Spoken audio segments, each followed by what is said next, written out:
Bonjour Valérie Hayet. Bonjour. Merci d'avoir accepté de passer ce grand oral de l'écologie sur Vaquita. Vous êtes tête de liste Renaissance pour les élections européennes. Et la première question que je vous pose, je la pose à tous les candidats, est-ce qu'on parle assez d'écologie dans cette campagne ? On en parle probablement jamais assez d'écologie parce que c'est l'un des défis. Le défi climatique est l'un des plus grands défis de notre temps, auquel on doit répondre évidemment avec des mesures nationales, mais évidemment avec des mesures européennes. L'Europe a joué un rôle majeur sur le mandat qui vient de se terminer, mais on a encore beaucoup de choses à faire pour lutter contre le dérèglement climatique.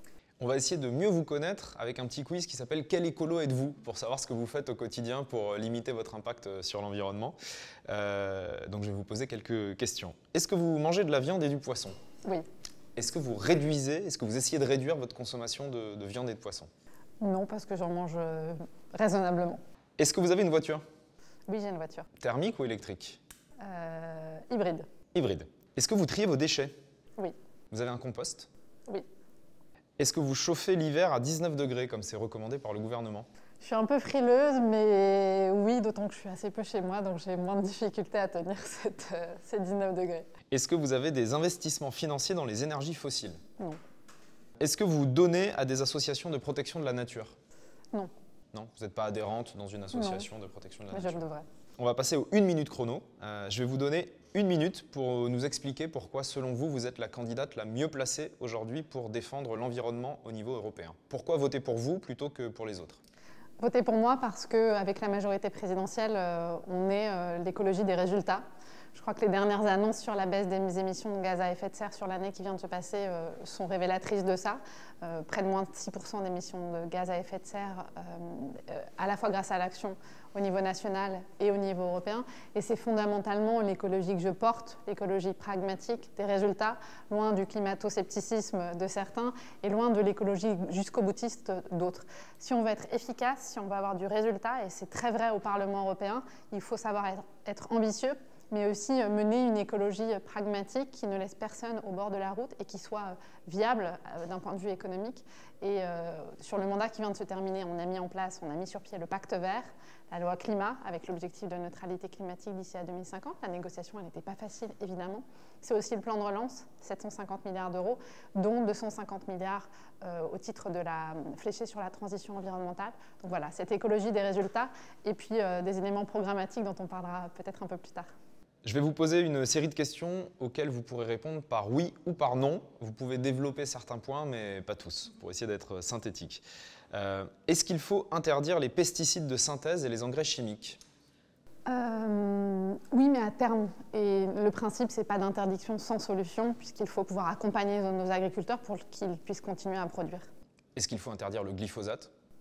Oui. Et là encore, pas d'interdiction sans solution et une démarche nécessaire à l'échelle européenne. Est-ce qu'il faut interdire la vente des produits importés de l'étranger et qui sont fabriqués dans des conditions illégales en Europe ? Je pense notamment aux vêtements, avec l'exemple de Shein, le géant de la fast fashion chinoise. Et notamment l'interdiction du travail forcé.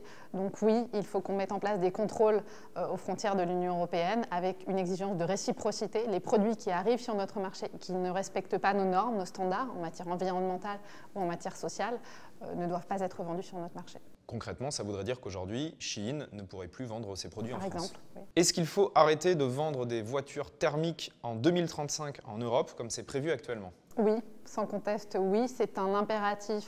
Est-ce qu'il faut construire de nouvelles autoroutes en France et en Europe, comme l'A69 par exemple, entre Toulouse et Castres ? Quand elles sont nécessaires pour désenclaver des territoires comme l'A69, oui. Est-ce qu'il faut réduire le trafic aérien en Europe ? Alors moi, je pense qu'il faut aller vers la sobriété, c'est une évidence, mais il faut aussi pouvoir doubler et développer l'innovation. Moi, je veux que l'Europe, ce soit le continent où on crée l'avion futur, l'avion vert du futur. Je crois que c'est fondamental. Donc oui à la sobriété, mais non à l'interdiction. Et on doit pouvoir mettre le paquet sur l'innovation pour avoir demain l'avion vert. Est-ce qu'il faut plus de centrales nucléaires ? Oui. Oui, on a besoin de développer le nucléaire. C'est une énergie verte. C'est une énergie produite chez nous et qui nous permet de maîtriser les prix. Est-ce qu'il faut plus d'éoliennes ? Oui, aussi. Est-ce qu'il faut plus de centrales photovoltaïques ? Aussi. Est-ce qu'il faut creuser de nouveaux puits de pétrole en France et en Europe ? Non. Il y a des projets actuellement de nouveaux puits de pétrole en France, vous y êtes donc défavorable ? Je pense qu'il faut se concentrer sur le nucléaire et les énergies renouvelables. Est-ce qu'il faut taxer les plus hauts revenus pour financer la transition environnementale? Alors, j'y suis ouverte, mais je pense qu'il faut porter le débat à l'échelle internationale. Le risque, si on met en place une taxation à l'échelle européenne, c'est que les ultra-riches, ils vont partir aux États-Unis, à Dubaï, en Asie. Et moi, je veux qu'ils restent en Europe. Et donc, porter le débat à l'échelle internationale, ça permettra d'éviter qu'ils ne quittent l'Union européenne. Et en plus, c'est possible parce qu'on a fait la démonstration avec la taxation des géants du numérique, avec l'impôt minimum sur les sociétés. C'était bloqué à l'échelle européenne. On l'a porté à l'échelle du G20. On a réussi à trouver un accord. Donc, il n'y a pas de raison qu'on ne trouve pas cet accord pour les ultra-riches. Est-ce qu'il faut interdire la chasse des espèces menacées? Je pense que c'est un équilibre à trouver entre évidemment la préservation de la biodiversité et des espèces et puis parfois des nuisibles dont il faut se prémunir. Là, je parle vraiment des espèces menacées, pas des ouais. espèces Oui, envahissantes. donc oui, je pense qu'il faut les préserver. Est-ce qu'il faut interdire l'abattage sans étourdissement, qui consiste à égorger les animaux sans les étourdir au préalable, comme c'est le cas pour la production de viande halal et cachère? Ça pose encore la question du bien-être animal et je pense qu'il faut une réglementation européenne sur la question. Est-ce que vous êtes pour l'interdiction de l'abattage sans étourdissement? Personnellement, je suis pour, oui. Est-ce qu'il faut interdire la corrida, qui est illégale partout en Europe, sauf en Espagne et en France dans quelques départements? Personnellement, j'y suis favorable. À l'interdiction? À l'interdiction, effectivement, mais je sais aussi que c'est la reconnaissance de culture en Espagne et dans le sud de la France, et donc il faut aussi préserver cela. Est-ce qu'il faut sortir du capitalisme? Non. Est-ce qu'il faut davantage subventionner les agriculteurs bio dans le cadre de la PAC? Oui. Est-ce qu'il faut autoriser la chasse aux loups dans l'Union européenne? Alors, la chasse aux loups, la possibilité fait de tuer des loups, tirer sur des loups. Oui, parce que je ne veux pas opposer la préservation des espèces et le monde agricole. Et quand il y a trop de loups, il met à mal aussi la production et les hommes. Donc, quand il y a une surpopulation, il faut pouvoir les tirer. Vous pensez qu'il y a une surpopulation de loups aujourd'hui? On s'était fixé des quotas pour considérer que l'espèce n'était plus en danger. Je pense qu'une fois que ces quotas sont atteints pour préserver l'espèce, alors dès lors qu'il y a une menace sur l'homme et sur l'activité, oui. Est-ce qu'il faut autoriser les chalutiers étrangers à pêcher dans les zones marines protégées françaises, notamment les chalutiers néerlandais? Il y a des droits de pêche qui sont négociés. Je pense que ça dépend des types de bateaux. Et effectivement, je ne crois pas que les bateaux néerlandais répondent aux standards pour préserver les aires marines protégées. On va maintenant passer à un petit quiz pour tester vos connaissances sur les enjeux européens en termes d'environnement. C'est pas grave de vous tromper, je précise qu'il y a des réponses que je n'avais pas moi-même en préparant le quiz. Est-ce que vous savez combien coûte une centrale nucléaire? Non. En gros, c'est 11 milliards d'euros par réacteur nucléaire, à peu près, selon EDF. Est-ce que vous savez combien d'éoliennes il faut pour remplacer une seule centrale nucléaire? Non plus. 1428. Une éolienne de 2 MW produit en moyenne 4200 MWh par an. Un réacteur nucléaire de 900 MW produit en moyenne 6 millions de MWh par an. Est-ce que vous connaissez le pourcentage d'insectes volants qui ont disparu en Europe ces 30 dernières années? 80%. Ouais, je vous aurais dit 60%. Ouais, 80% des insectes volants ont disparu en Europe ces 30 dernières années selon une étude scientifique. Et on estime que la principale cause de disparition des insectes volants sont les pesticides utilisés par l'agriculture intensive. Vous êtes fille d'agriculteur, ouais. Je crois. Vous avez grandi à la campagne. Je vais vous montrer quelques photos d'oiseaux qu'on trouve dans nos campagnes. Et je vais vous demander si vous arrivez à reconnaître l'espèce. Ah non. Le moineau friquet, ouais. Qui est un moineau très courant dans les espaces agricoles. Et je vous dirai ensuite pourquoi je vous montre cet oiseau. Non plus. Une perdrix. Oui.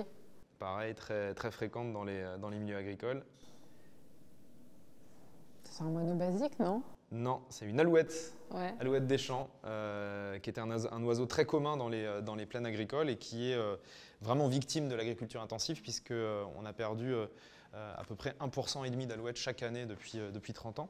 Le moineau friquet, moins 75% en Europe en 40 ans, selon le CNRS. La perdrix grise, moins 43% d'effectifs en 20 ans, selon le Muséum d'histoire naturelle. Et l'alouette des champs, moins 22% d'effectifs en 20 ans, selon l'OFB et le Muséum d'histoire naturelle. Ça vous inquiète, cet effondrement de la faune sauvage très commune dans notre pays et partout en Europe? Bien sûr, les chiffres que vous donnez ils sont extrêmement préoccupants. Il faut qu'on agisse. à l'échelle nationale et à l'échelle européenne pour préserver la biodiversité. L'un des premiers enjeux, c'est notamment la réduction des produits phytosanitaires, notamment. Et on s'y emploie au Parlement européen. On avait un texte sur la table qui a été tué par une alliance entre la droite et l'extrême droite au Parlement européen. Ça fait partie des priorités qu'on doit remettre sur la table sur le prochain mandat. Quel est le pays d'Europe qui émet le plus de gaz à effet de serre par habitant? Par habitant... Les Européens les moins bons élèves en termes de bilan carbone. C'est pas les Irlandais? Ah, pas mal. Les Irlandais sont deuxièmes avec 12,6 tonnes par habitant. En troisième, vous avez la République tchèque avec 11,4 tonnes par habitant. Et les premiers, c'est le Luxembourg, 17,6 tonnes par habitant de CO2. Et le pays d'Europe qui en émet le moins par habitant, à votre avis? Les Européens les plus vertueux? Les Suédois? Vous y êtes presque aussi. Les Suédois sont deuxièmes. Les premiers, c'est Malte, 4,6. Suède, 4,7 tonnes, donc vraiment au coude à coude. Portugal en troisième, 5,6 tonnes par habitant. Et la France n'est pas si mal classée, puisque on est à 6,2 tonnes de CO2 par habitant, donc on fait partie des élèves les plus vertueux d'Europe en termes de bilan carbone, notamment grâce au nucléaire. Et enfin, quel est le pays d'Europe qui utilise le plus de pesticides en valeur absolue? En valeur absolue, ouais. L'Espagne? L'Espagne, bonne réponse, 76 000 tonnes utilisées chaque année, suivi de la France, 69 000 tonnes, et de l'Italie, 50 000 tonnes, selon l'Organisation des Nations Unies pour l'alimentation et l'agriculture. Comment ça se fait qu'on soit deuxième, qu'on n'arrive pas à réduire plus notre utilisation de pesticides? Bon, déjà, on parle de valeur absolue. La France est une grande puissance agricole, avec beaucoup de terres, donc déjà, il y a cette réalité-là. Et on a un plan de réduction de l'usage des produits phytosanitaires, le plan Éco-Phyto, qui a été, dont on a beaucoup parlé ces dernières semaines après la crise agricole et qui a été maintenu. Et l'objectif, c'est de réduire l'usage des produits phytosanitaires. Il y a seulement 3 pays en Europe qui ont un plan de réduction des produits phytosanitaires, dont la France. Et maintenant, l'enjeu, c'est qu'on porte cette réduction des produits phytosanitaires à l'échelle européenne. Je vais vous montrer des photos de personnalités. Vous pouvez utiliser un mot ou une phrase pour les décrire. Emmanuel Macron. Européen, évidemment. Jean-Luc Mélenchon. Jean-Luc Mélenchon.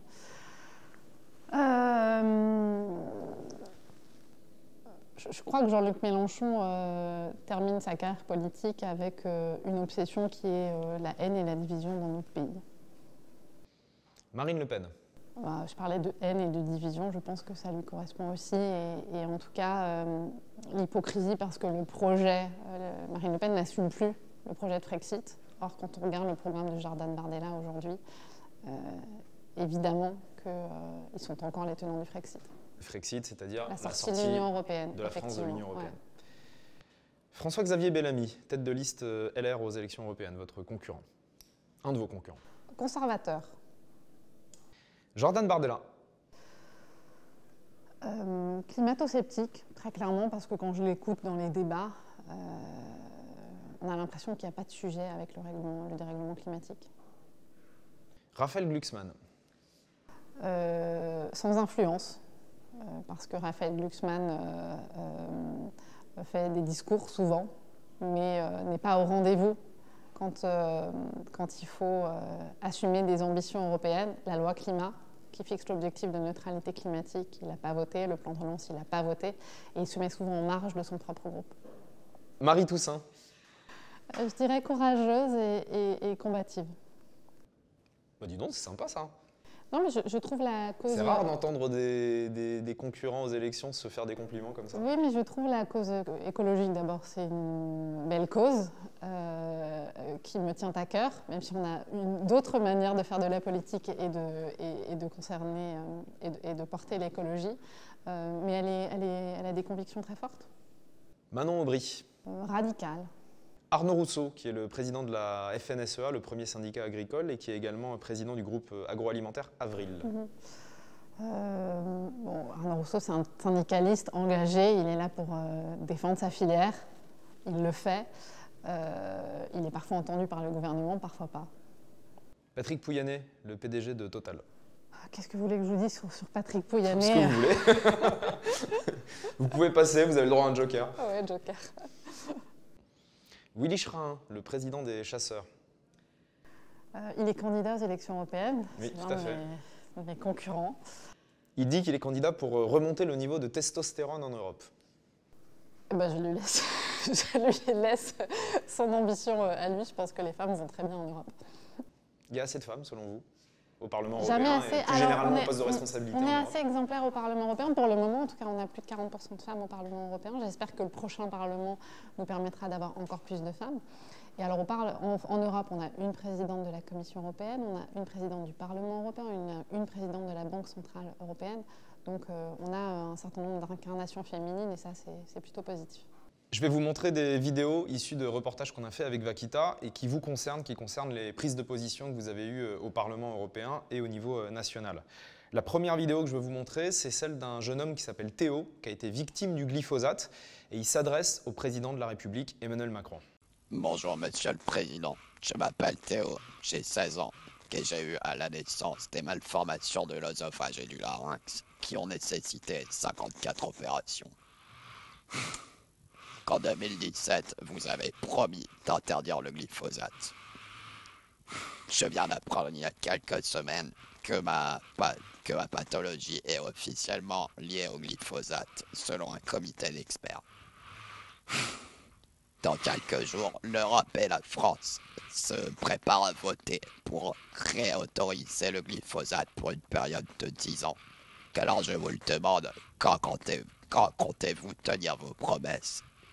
Et combien de victimes faudra-t-il encore pour que vous interdisiez cet herbicide? Alors, quelques jours après cette vidéo, l'Europe a décidé de réautoriser le glyphosate pour une période de 10 ans. Est-ce qu'il fallait le faire ou est-ce qu'il fallait interdire cet herbicide selon vous?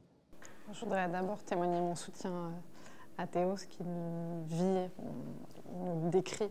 Mais c'est évidemment au quotidien, ça doit être un drame absolu pour lui et sa famille, donc je voudrais d'abord lui témoigner mon soutien. Sur la décision de réautoriser le glyphosate pour 10 ans, ce n'était pas la position de la France. Bon, le Parlement européen n'avait pas son mot à dire, mais ce n'était pas non plus notre position. La Commission européenne a décidé de passer outre l'avis de la France, outre l'avis de l'Espagne, outre l'avis de l'Italie, outre l'avis de l'Allemagne, qui sont par ailleurs les autres puissances agricoles. C'est une décision que je déplore, que je regrette. Elle a décidé de passer en force, c'est une erreur. C'est une erreur.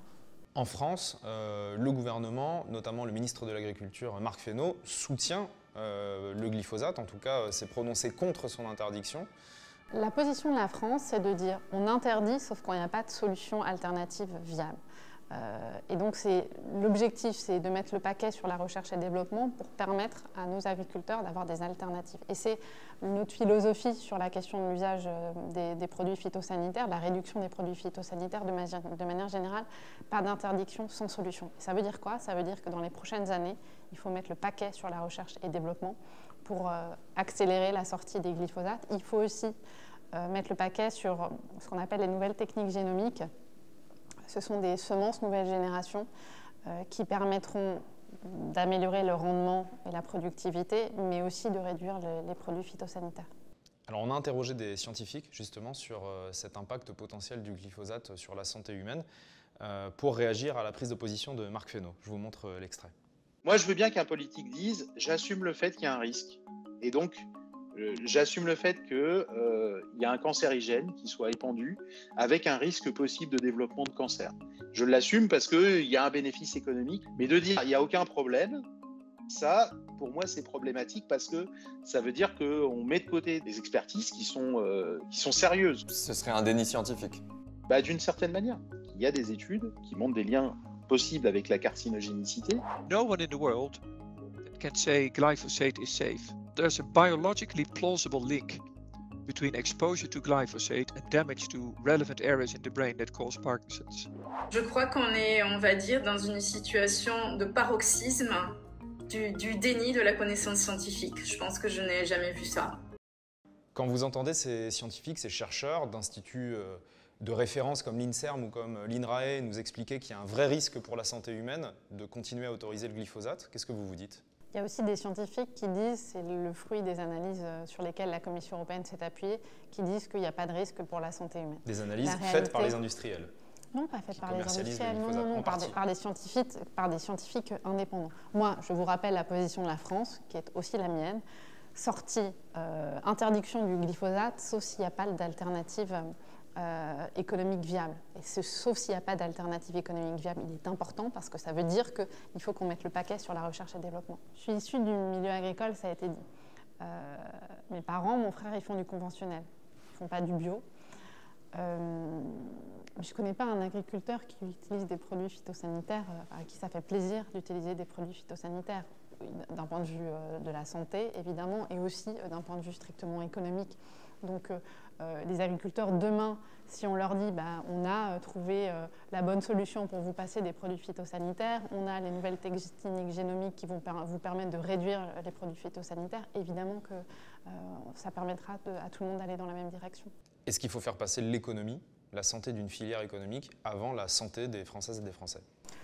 Je ne pense pas que la question se pose en ces termes. Je le redis, il y a des analyses qui disent qu'il n'y a pas d'impact, il y a un doute. pas de risque pour la santé. J'entends aussi les témoignages des scientifiques que vous avez relayés ici. L'enjeu, je le redis, c'est de trouver l'équilibre entre la préservation de la filière et la sortie progressive, évidemment, de l'usage des pesticides. J'ai une dernière vidéo à vous montrer qui vous concerne.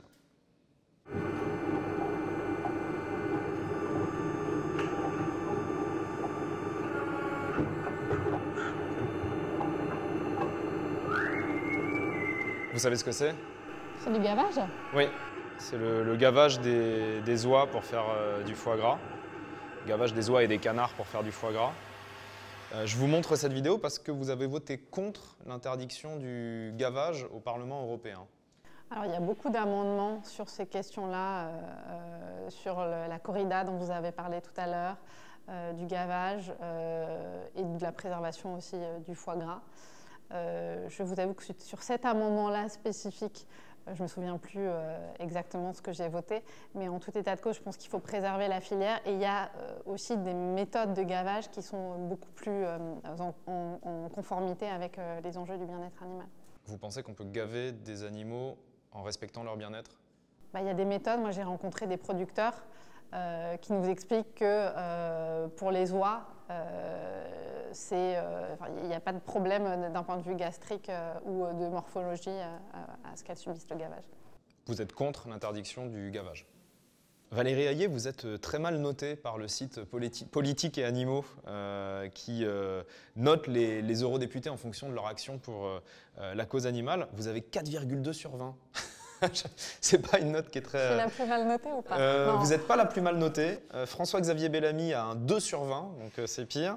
Par contre, vous êtes moins bien noté que tous les autres, y compris que Jordan Bardella, qui obtient la note de 5,7 sur 20. Comment ça se fait que vous ayez une note aussi mauvaise pour la défense des animaux? Mais je ne sais pas sur quoi s'appuient ces classifications, franchement. Je peux vous le dire si vous voulez. Peut-être les amendements ils prennent en compte vos votes, en fait, au Parlement. Ouais. Par exemple, ils ont vu que vous avez voté pour l'abattage rituel, en tout cas contre l'interdiction de l'abattage rituel, que vous avez voté contre un amendement qui demande que les zones marines protégées comprennent des zones d'interdiction de pêche, que vous avez voté contre un amendement qui reconnaît le bien-être animal comme une condition sine qua non d'un système alimentaire durable, que vous avez voté contre un amendement qui vise à interdire le gavage pour la production de foie gras, que vous avez voté contre un amendement qui demande des orientations visant à faire des technologies novatrices n'impliquant pas l'utilisation d'animaux dans les expériences médicales.